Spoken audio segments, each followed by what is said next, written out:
Foltest! Foltest!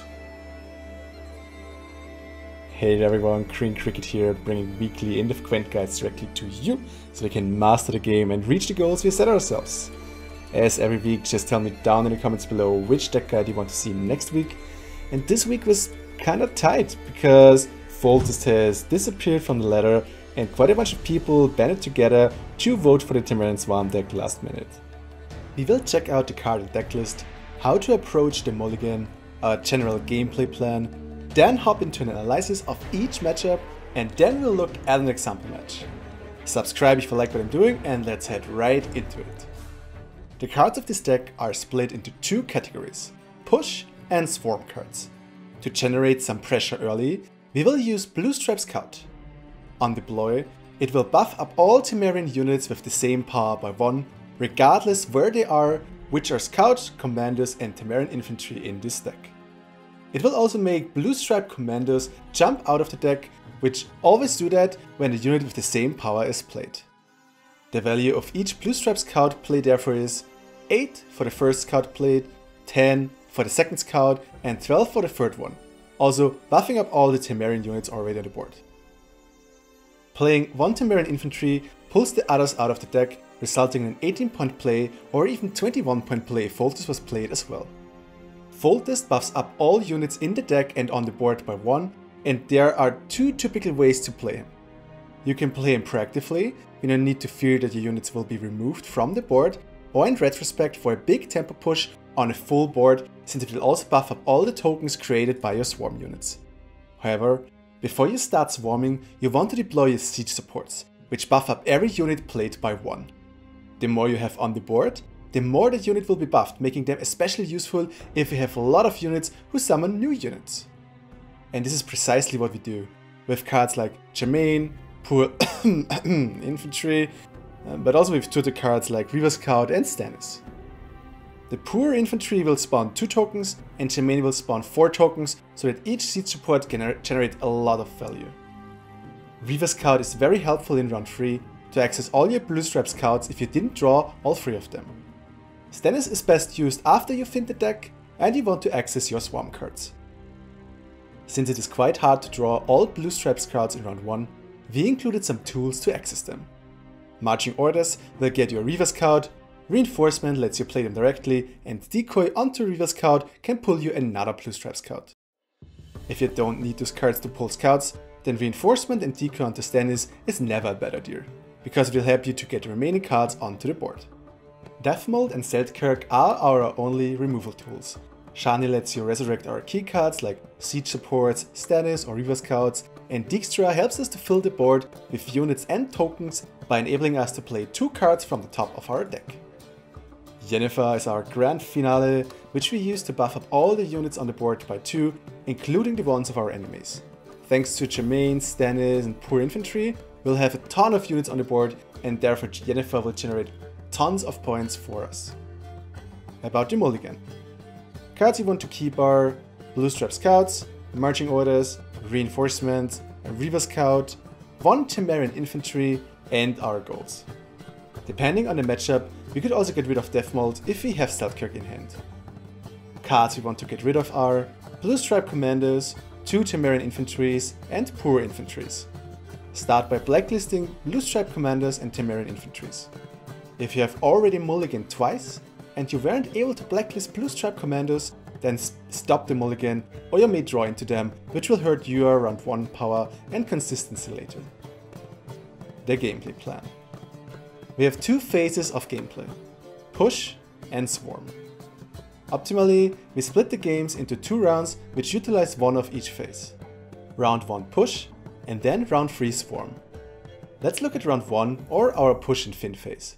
We utilize Blue Stripe Scouts to generate quick value regardless of the color of the coin, which will fin commandos from our deck. Playing Temerian Infantry next will fin the deck of all cards that could potentially harm our mulligan or draws from Dijkstra or Stannis later, and it will deliver a good value push. At this point, we need to decide if it's smart to go out or if we commit and stay in the round. Since we are not running a spy, handing over round 2 to our enemy is dangerous, so only pass if we are sure that the enemy needs to commit 2 cards. Otherwise, we set up 1 or 2 siege supports and generate more value by getting poor infantry onto the field. If we have cards like Seltkirk or Deathmold, then I prefer to use them in this phase, because cards like Germain, Shani, etc. will provide more value in run 3. Run 3 is all about swarming. We set up siege support and use Shani to either resurrect 1 or 2 or revive a Reaver Scout to pull another one from the deck. Then we drop all our swarm cards, utilizing Stannis to thin down the bronzes before we use Dijkstra, which may pull us gold cards like Yennefer as well. The order of cards would be siege supports, 1 poor infantry, Reaver Scouts to pull siege support and infantry, Stannis, then Decoy and Dijkstra to pull Germain and as many poor infantries as possible, and last but not least we drop Yennefer and Foltest to finish the point symphony. A quick tip here, since siege supports are susceptible to removal, try to play Germain and infantries before you play cards like Deathmold or Seltkirk, or they may be dead by the time played. And don't play siege supports before you play your blue stripe scouts or you miss out on some buffs. Now let's look at the matchups. Veterans. The removal from Hunters is suboptimal because it takes 2 rounds until our siege support dies, so don't wait with Germain and poor infantry after siege support has been deployed. Push them in round 1 and don't be afraid to use 1 siege support immediately after you have played your blue stripes. Don't kill the units in round 1 or the Freyas will have targets to resurrect. Greatswords. They want to play a long round, which is good for our swarm as well, so commit to a round 1 and get siege supports out after your blue stripes cuts. Use Deathmold and Seltkirk to remove their greatswords as soon as the timer hits 1, and you should be able to get ahead without letting the greatsword stack too hard. Consider waiting with Seltkirk if you think the enemy plays the Wild Boar of the Sea, because he's the only one of your cards able to get rid of it. By thinning your deck, you should be able to control your hand for run 3. It's essential that you have a way to access Germain and siege supports through Shani or the Mulligan. Dijkstra into poor infantries will help as well, because you need to match the resurrected greatswords. AXEMEN. This match is a hard one and requires proper Deathmold timing. Draw is worse for us than Ragnarok because it will kill off units and Skelliger Storm is evil as well. So try to bait those out and clear. If you get hit by Ragnarok in response, then it's not perfect but still better than otherwise. Also try to play your siege supports to the far right of each row so that Skelliger Storm won't access them. COINFLIP elves. They don't like split rounds, but we have the ideal tool to do that. After our Temerian push phase in round 1, we have the perfect passing opportunity because they will have to set up their elves, but they are not ready yet to play their vanguards.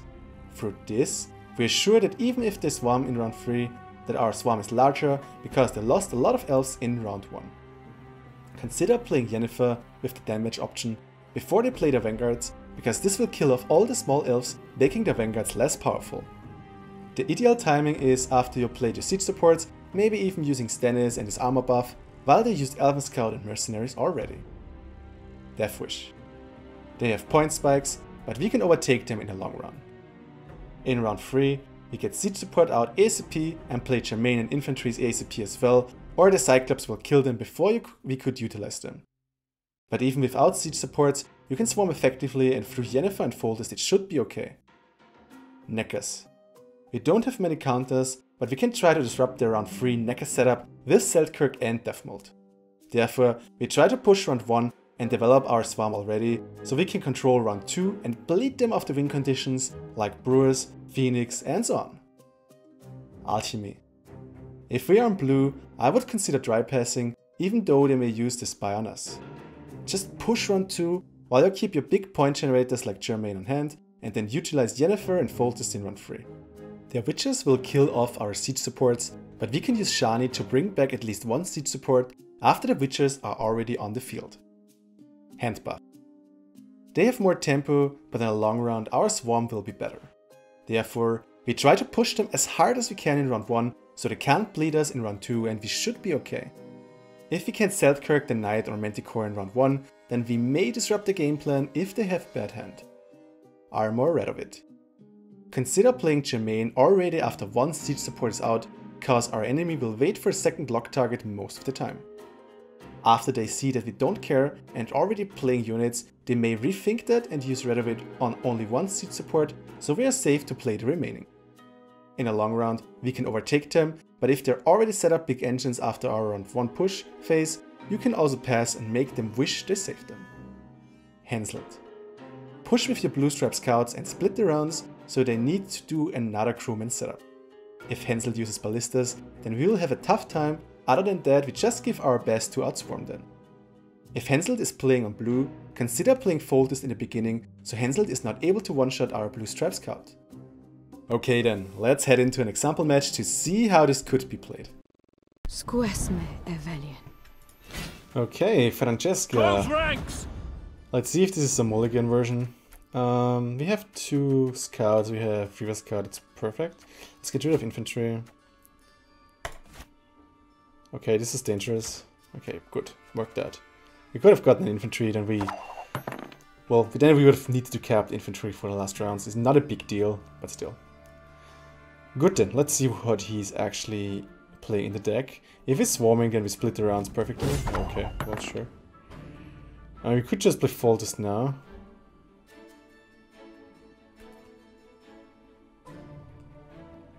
Or just go something. We just get something in the graveyard. We don't want to have infantry too much, I guess. So this is something we want to keep for next round. It makes our mulligans worse. What we do now is we split the rounds, so he can't develop a swarm. I don't know why he passed though. I guess we'll see. This is very good. Very good as well. We'll take this. And we just start developing our swarm, I guess. Elves must die! Well, first of all we push, then we develop the swarm.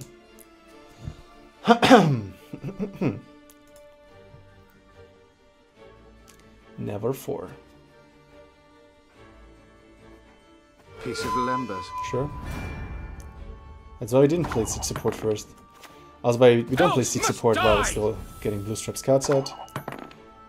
If he kills that as well, we can always reinforcement for the last one. The time of the white frost and white light. I actually uses... Okay. Well, we don't have Death Mull available. I told you so, you idiot! Bloody non-humans. So there you go.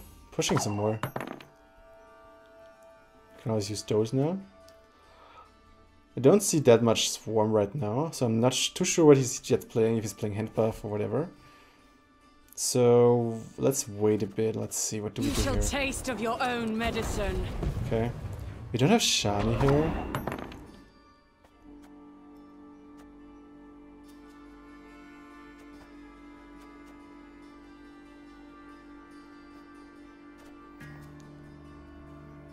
We need to stay ahead though. I guess this is the point where we just play siege support. Salutations. Let's see what he has. Let's quickly close my window here. My folk have suffered much. I'm back. Okay. So he mulligans now, sure. There's Ellen.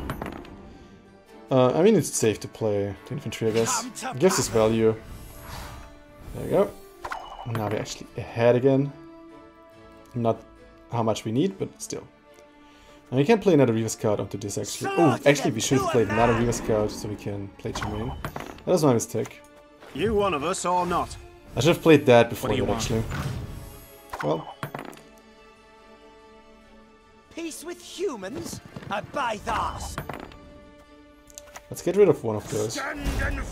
Don't want him to generate value. Also this helps our Yennefer to generate a lot of value if we want here. Because we could try to really push him into 2-0 or something. We were not I think we actually go for 2-0.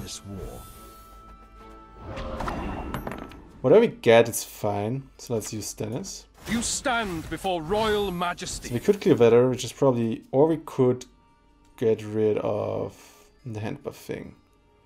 HANDBUFF unit is 1 per turn, fog is 2 per turn. So As you command, in this case, I'd rather get rid of this one. Also, if he runs a Glaze, he can't use my... I don't give him a Thunder to actually use, so it's fine. slaughter them to Sure. a man. Yeah, I think I just finished this now. Like, we are too far into this.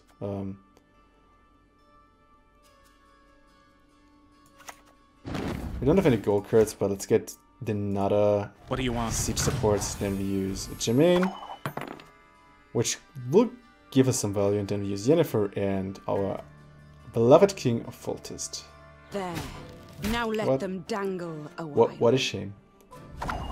Entering this plays with Bran. Does he have ambush units? Dryads? Anyway, there's Germain. Still gets like 2 points extra per cow. So that's nice. Pew pew. And since we control the round, we really push now.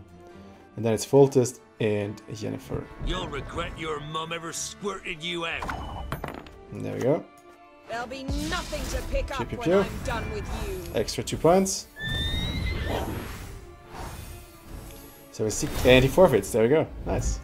I hope this guide helps you on your Gwent journey, and if you want to see more gameplay of this deck, just head over to one of those videos. There are a lot of matches against different enemies, so I hope you can learn from them as well. If you like what I'm doing, leave a subscribe, and I see you over in one of the videos.